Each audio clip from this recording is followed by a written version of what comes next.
Welcome back to ASF family. இன்றைக்கி பார்த்தீங்கன்னா நம்ம ஐஷா வந்தாச்சு. இன்றைக்கி நல்ல மழை எங்கள் ஊரில். பாருங்கள் இவ்வளோ மழை பெய்யுதுன்னு. புயல் காற்று அடித்த உடனே ஃபுல்லாக நொறுங்கி விழுந்துட்டு, பாதி பாதியாக விழுந்துட்டு, மேலேயும் விழுந்துருக்கு, கீழே விழுந்துருக்கு. இலை இந்த இடத்துல கிடக்கு.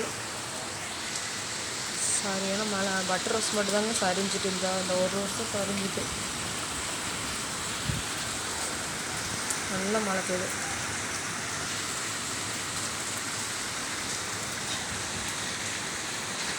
உங்களுக்குள்ள இந்த மழை பிடிச்ச மறக்காம லைக் பண்ணி கமெண்ட்டும் ஷேர் பண்ணுங்கள். மழையை பாருங்க, நம்ம தோட்டமே எப்படி இருக்கு.